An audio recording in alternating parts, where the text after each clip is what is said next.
బాబు surety భవిష్యత్తుకు guarantee. ఎన్నికల ముందు అరచేతిలో వైకుంఠం చూపిస్తూ చంద్రబాబు ఇచ్చిన నయవంచక స్లోగన్. మరి అధికారంలోకి వచ్చిన తర్వాత ఏమైంది?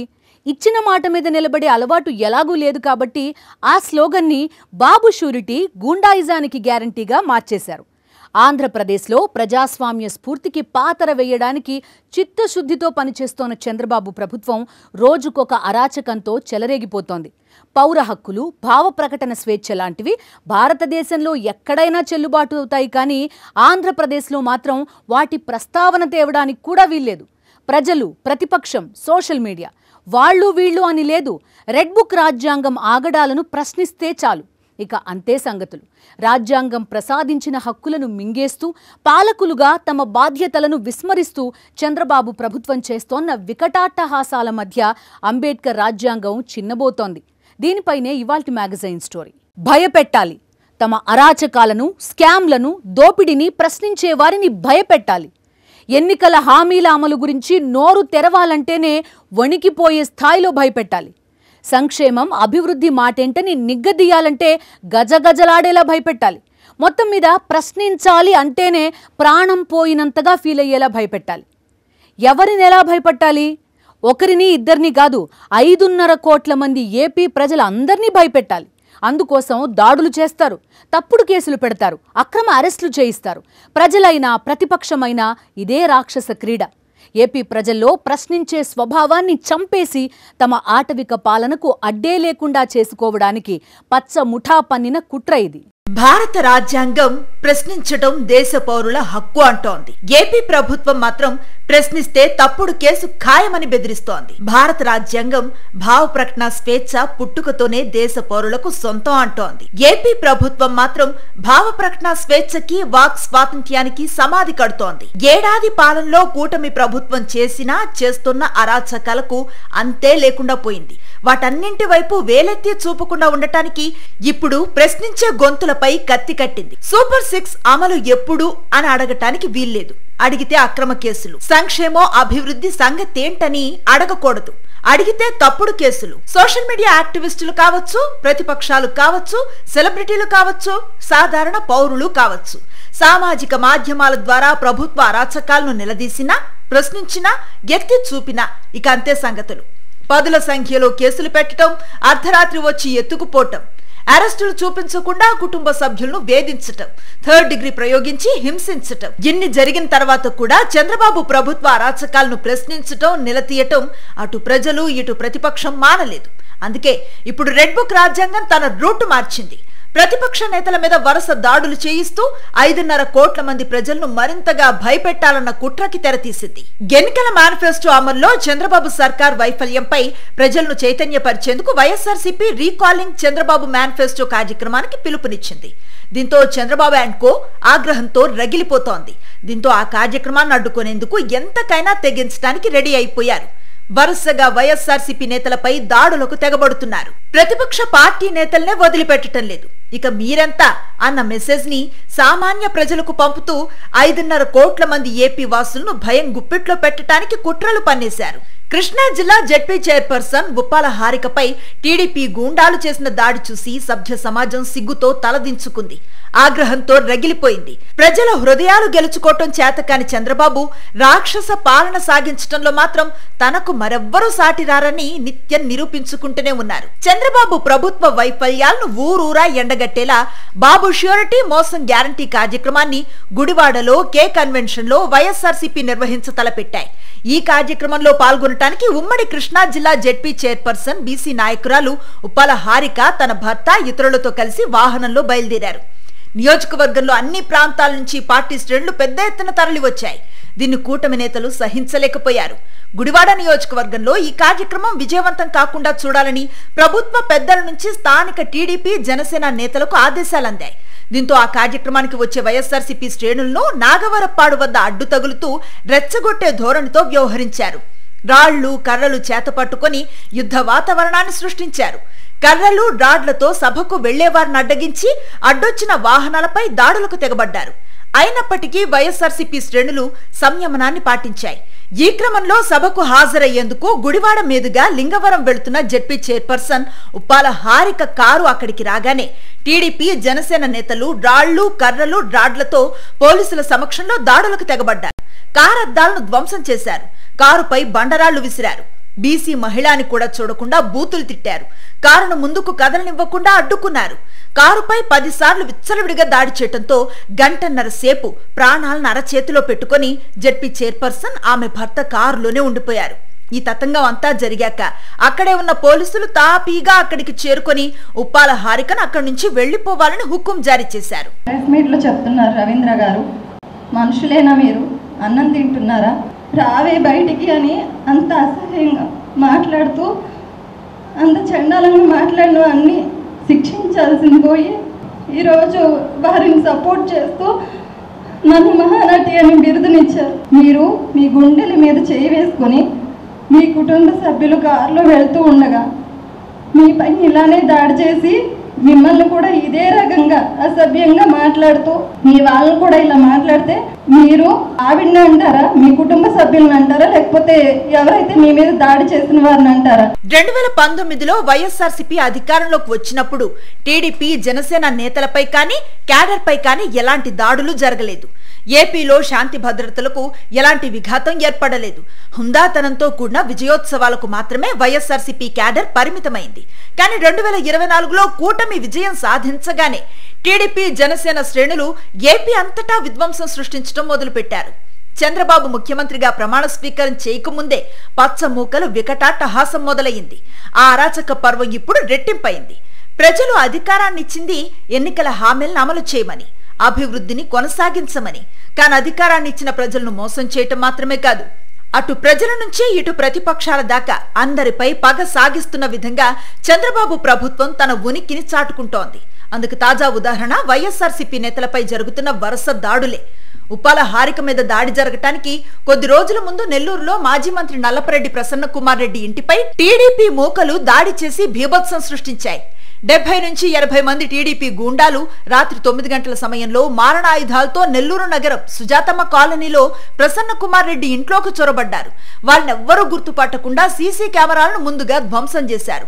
ఇంటి ముందు నుంచి కొందరు వెనక వైపు కిచెన్ తలుపులు పగలగొట్టి మరికొందరు లోపలికి ప్రవేశించి విధ్వంసానికి పాల్పడ్డారు.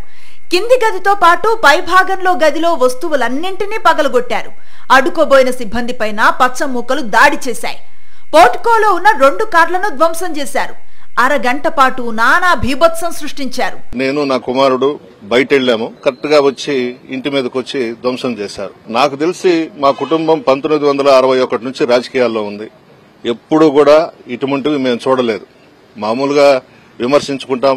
మేము గాని నేదురుమల్లి జనార్దన్ రెడ్డి వాళ్ళు గాని 40 సంవత్సరాలు మేము ఇద్దరం ఫైట్ చేసుకున్నాం. కానీ హత్యలు చేసుకోవడము, ఇళ్ల మీద దాడులు చేయడము మేము ఎప్పుడు చేయలే. ఈ దాడి చేయించారు. ఏం చేస్తారు? ఇళ్లు పగలగొట్టారు, అంతే కదా. మాకు ప్రజల ఆశీర్వాదం ఉంది, మా జగన్మోహన్ రెడ్డి గారి ఆశీర్వాదం ఉంది, మా నాయకుల ఆశీర్వాదం ఉంది, మా కార్యకర్తల ఆశీర్వాదం ఉంది, మా స్థానిక సంస్థల ప్రజాప్రతినిధుల ఆశీర్వాదం ఉంది. ఇటువంటి చేయడం అనేది రాజకీయాల్లో మంచిది కాదు. ఎందుకు ఇటువంటివి? డబ్బు శాశ్వతం కాదు, ఇటువంటి పనులు శాశ్వతం కాదు. ప్రజలు క్షమించరు. ప్రశ్నించే హక్కుతో పాటు నిరసన వ్యక్తం చేయటం అనేవి ప్రజాస్వామ్య వ్యవస్థకు పునాది వంటివి. ప్రజలు తమ సమస్యలను ప్రస్తావించి వాటి పరిష్కారం కోరటం అనేది రాజ్యాంగం కల్పించిన హక్కు. కానీ దురదృష్టవశాత్తు మన ఆంధ్రప్రదేశ్లో ప్రజాస్వామ్యంలో అత్యంత ముఖ్యమైన ప్రాథమిక హక్కులను చంద్రబాబు సారథ్యంలో ప్రభుత్వం నిర్దాక్షిణ్యంగా అణచివేస్తోంది.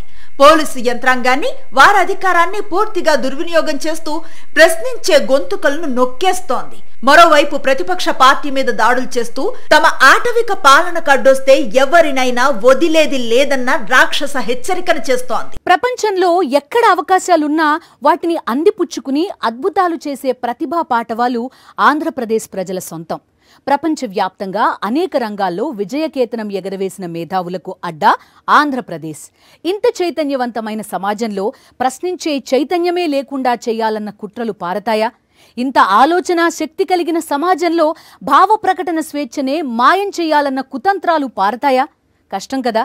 ఆ విషయం జగన్మోహన్ రెడ్డి పర్యటనల్లోనే స్పష్టంగా కనిపిస్తోంది. పాలకుల అరాచకాల నుంచి తమను రక్షించే నాయకుడికి జనం జేజేలు పలుకుతుంటే ఎల్లో మూక రగిలిపోతోంది. జగన్ పర్యటనలే లక్ష్యంగా కొత్త కుట్రలకు తెరతీసింది. పరిపాలనని, సంక్షేమాన్ని, అభివృద్ధిని, ఎన్నికల హామీలను అన్నింటినీ గాలి కొదిలేసి ఆంధ్రప్రదేశ్ ని ఆటవిక ప్రదేశ్ గా మార్చటమే లక్ష్యంగా పనిచేస్తోంది చంద్రబాబు ప్రభుత్వం. ఈ క్రమంలో తమ అరాచకాలను ప్రశ్నించే వాళ్లని, ప్రతిపక్ష నేతలను ఓవైపు అక్రమ అరెస్టులతో, తప్పుడు కేసులతో వేధిస్తోంది. మరోవైపు ప్రతిపక్ష నేతలపై దాడులకు దిగుతోంది పచ్చముక్క. వైఎస్ఆర్సీపీ నేతలపై జరుగుతున్న వరుస దాడులు చంద్రబాబు అండ్ కో ప్రోత్సాహంతోనే జరుగుతున్నాయని ప్రత్యేకంగా చెప్పక్కర్లేదు. ప్రతిపక్ష నేతలపై వరుస దాడులు ప్రభుత్వ ప్రతిష్టకు భంగం కలిగిస్తాయన్న కోణంలో అయినా వాటికి చెక్ పెట్టే దిశగా ప్రభుత్వం అడుగులు వేయటం లేదు. ఎందుకంటే అరాచకవాదాన్ని నమ్ముకొనే కూటమి సర్కార్ రాజ్యమేలుతోంది. ప్రజలు చీకొట్టినా, చీత్కరించుకున్నా పట్టించుకునే స్థితిలో లేదు. వైఎస్ఆర్సీపీ నేతల మీద దాడులు చేయించడం మాత్రమే కాదు, జగన్ పర్యటనల కేంద్రంగా చంద్రబాబు ప్రభుత్వం పన్నుతున్న కుట్రలు అన్నీ ఇన్ని కావు. జగన్ పర్యటనలకు ప్రజల నుంచి వస్తూ ఉన్న స్పందన చూసి కూటమి ప్రభుత్వం గజగజ వణికిపోతోంది. ఎన్నికల హామీలు, ప్రజా సమస్యల పరిష్కారంలో ప్రభుత్వ ధారణ వైఫల్యాలను ఎండగడుతూ మాజీ ముఖ్యమంత్రి వైఎస్ జగన్మోహన్ రెడ్డి జిల్లాలో పర్యటిస్తూ ఉండటం ప్రభుత్వ పెద్దలకు కంటిపై కునుకు లేకుండా చేస్తోంది. దీంతో జగన్ పర్యటనను అడ్డుకొని తీరాలని, శాంతి భద్రతల సమస్యను సృష్టించేందుకు వెనుకాడవద్దని పచ్చ ముఠాలకు ఆదేశాలు అందినట్లుగా తెలుస్తోంది. జగన్ పర్యటనను గమనిస్తే పాలకుల కుట్ర ఇట్టే తెలిసిపోతుంది. గిట్టుబాటు ధరలు దక్కక తీవ్రంగా నష్టపోతున్న మిర్చి రైతుల కష్టాలను స్వయంగా తెలుసుకునేందుకు వైఎస్ జగన్ ఈ ఏడాది ఫిబ్రవరి 19న గుంటూరు మిర్చి యార్డును సందర్శించారు. ఆ సమయంలో పోలీసులు కనీస భద్రతను కల్పించకపోగా టీడీపీ మూకల కవ్వింపు చర్యలకు పాల్పడ్డాయి. దీంతో వైఎస్ఆర్సీపీ నేతలే ఆయనకు ఇరువైపులా నిలబడి భద్రతను కల్పించాల్సి వచ్చింది. అలానే పొగాకు రైతుల సమస్యలను తెలుసుకునేందుకు జగన్మోహన్ రెడ్డి జూన్లో ప్రకాశం జిల్లా పొదిలిలో పర్యటించారు. టీడీపీ గూండాలు మార్గ మధ్యలో మాటువేయటం తీవ్ర ఆందోళన కలిగించింది. అనుమతి లేకపోయినా అంతమంది టీడీపీ నేతలు, గూండాలను ఆ మార్గంలోకి పోలీసులు అనుమతించడం గమనార్హం. టీడీపీ రౌడీల గుంపు వైఎస్ జగన్ కాన్వాయ్పై దాడికి యత్నించడంతో పరిస్థితి ఉద్రిక్తంగా మారింది. రాప్తాడ్ నియోజకవర్గం రామగిరి మండలం ఎంపీపీ ఉప ఎన్నిక సందర్భంగా వైఎస్ఆర్సీపీ కార్యకర్త కురబ లింగమయ్యను పచ్చముఠ దారుణంగా హత్య చేసింది. అధికార పార్టీ అరాచకాలు, అఘాయిత్యాలపై ప్రశ్నించినందుకు ఈ ఘాతకానికి పాల్పడ్డారు. ఈ నేపథ్యంలో కురబ లింగమయ్య కుటుంబాన్ని పరామర్శించేందుకు ఏప్రిల్ 8న వైఎస్ జగన్ అక్కడికి వెళ్లగా పోలీసులు కనీస భద్రతను కల్పించలేదు. వైఎస్ జగన్ ను చూసేందుకు ప్రజలు దూసుకురావడంతో హెలికాప్టర్ విండ్షీల్డ్ దెబ్బతింది. దీనిపై రాప్తాడు మాజీ ఎమ్మెల్యే వైఎస్ఆర్సీపీ సమన్వయకర్త తోపుదుర్తి ప్రకాష్ రెడ్డితో పాటు 28 మందిపై అక్రమ కేసులు బనాయించారు. అలానే జగన్ పల్నాడు జిల్లా సత్తెనపల్లి పర్యటనలోనూ అసాంఘిక శక్తులు చొరబడ్డాయి. ఇక మామిడి రైతులను ఓదార్చేందుకు వైఎస్ జగన్ చిత్తూరు జిల్లా బంగారుపాళ్యంలో నిర్వహించిన పర్యటనలో రభస సృష్టించేందుకు టీడీపీ యత్నించింది. పోలీసులైతే అడుగడుగునా చెక్ పోస్టులు పెట్టి రైతులను అడ్డుకునే ప్రయత్నం చేశారు. కానీ టీడీపీ గూండాలను మాత్రం అడ్డుకోలేదు. చివరకు మార్కెట్ యార్డ్లో జగన్ కి రోప్ పార్టీ కూడా ఏర్పాటు చేయలేదు పోలీసులు. జగన్మోహన్ రెడ్డి పర్యటనల్లో ఘర్షణలు, ఉద్రిక్తతను సృష్టించి శాంతి భద్రతలకు విఘాతం కలిగించాలన్నది కూటమి సర్కార్ కుట్రగా స్పష్టమవుతోంది. ఆ నెపంతో వైఎస్ జగన్ పర్యటనలకు అనుమతి నిరాకరించి ప్రజల్లోకి వెళ్లకుండా అడ్డుకోవాలన్నది ప్రభుత్వ పెద్దల ఎత్తుగడ. ఇటు ఉప్పాల హారిక మీద జరిగిన దాడి కానీ, నలపరెడ్డి ప్రసన్న కుమార్ రెడ్డి నివాసంపై జరిగిన దాడి కానీ చంద్రబాబు ప్రభుత్వం అధికారంలోకి వచ్చిన ఏడాది తర్వాత సంగతి. అసలు అధికారంలోకి వచ్చి రోజుల వ్యవధిలోనే ప్రతిపక్ష నేతల మీద పచ్చ గూండాలు దాడులకు దిగారు. వినుకొండలో నడి రోడ్డుపై వైఎస్ఆర్సీపీ కార్యకర్త రషీద్ ని పచ్చ గూండా హత్య చేస్తే ఆ దారుణం జరిగిన తెల్లారే వైఎస్ఆర్సీపీ లోక్సభ ఫ్లోర్ లీడర్ మిథున్ రెడ్డిపై దాడికి తెగబడ్డాయి పచ్చమూకలు. మాజీ ఎంపీ రెడ్డప్ప నివాసానికి మిథున్ రెడ్డి రాగా రెడ్డప్ప ఇంటిపై టీడీపీ కార్యకర్తలు రాళ్ల దాడికి దిగారు. రెడ్డప్ప ఇంట్లో కార్లు, ఫర్నిచర్ ని ధ్వంసం చేశారు టీడీపీ నేతలు.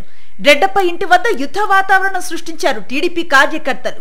ఎంపీ మిథున్ రెడ్డి, మాజీ ఎంపీ రెడ్డప్ప వాహనాలు ధ్వంసం చేశారు. ఈ క్రమంలో ఆత్మరక్షణలో భాగంగా ఎంపీ మిథున్ రెడ్డి గన్మ్యాన్ గాల్లోకి 3 రౌండ్లు కాల్పులు జరిపారు. రెడ్డప్ప ఇంటిని చుట్టుముట్టిన టీడీపీ గూండాలు మీడియా ప్రతినిధులపైన రాళ్లతో దాడి చేశారు. రెడ్డప్ప ఇంటి వద్ద టీడీపీ కార్యకర్తలు కర్రలు, రాళ్లతో వచ్చి యుద్ధ వాతావరణాన్ని సృష్టించారు. మిథున్ రెడ్డి వస్తున్నారనే సమాచారంతో పక్కా ప్రణాళిక ప్రకారమే దాడికి పాల్పడ్డారు. హింసను ప్రేరేపిస్తూ టీడీపీ నేతలు రెచ్చగొట్టే కుట్రకు తెరతీశారు. ఎంపీపై దాడి చేసి అరాచకాన్ని సృష్టించే ప్రయత్నం చేశారు. గంటల పాటు ఇంత హింస జరుగుతున్నా నాడు కూడా పోలీసులు కేవలం చోద్యం చూడటానికే పరిమితమైపోయారు. నాటి నుంచి నేడు ఉప్పాల హారిక మీద దాడి వరకు టీడీపీ గూండాల అరాచకాలు పెరుగుతూనే ఉన్నాయి. ప్రజాస్వామ్య స్ఫూర్తిని పాతరేస్తూ అంబేద్కర్ రాజ్యాంగాన్ని అపహాస్యం చేస్తూ పచ్చముక్క స్వైర విహారం చేస్తూనే ఉంది. నియంతలను మించిన నిరంకుశత్వం, హిట్లర్ని తలదన్నే కర్కశం, ముస్సోలినీని గుర్తుకు తెచ్చే పైశాచికత్వం, పౌర హక్కులను కాలరాసే అరాచకం అన్నీ కలిసిన ఆటవిక పాలనలో ఆంధ్రప్రదేశ్ రాష్ట్రం ఆఫ్ఘనిస్తాన్ని తలపించేలా తయారవుతోంది. ప్రజల్లో ప్రశ్నించే చైతన్యాన్ని హత్య చేయాలని పాలకులే భావిస్తోన్న వేళ ప్రజాస్వామ్య స్ఫూర్తికి ఇక అర్థమే ఉంటుంది? ఫ్రీడమ్ ఆఫ్ స్పీచ్, భావ ప్రకటన స్వేచ్ఛ ఈ దేశంలో పుట్టడంతోనే ప్రతి పౌరుడు పొందే హక్కది. ఆ హక్కుని కాలరాసే కుట్రలకు ఏలిన వారే తెరతీస్తే ఇక రాజ్యాంగ స్ఫూర్తి ఎక్కడున్నట్టు? సోషల్ మీడియాలో యాక్టివిస్టులు కావచ్చు, నాయకులు కావచ్చు, సెలబ్రిటీలు కావచ్చు, సామాన్య పౌరులు కావచ్చు, ఎవరైనా సరే ప్రశ్నిస్తే అంతే సంగతులు. పరిపాలన చేయటం సంగతి ఎలా ఉన్నా గెలిచిన ఎవరైనా సరే మొదటి కొద్ది రోజులైనా బాగా పాలించాలని ప్రయత్నించడం ప్రతి చోట కనిపిస్తూనే ఉంటుంది.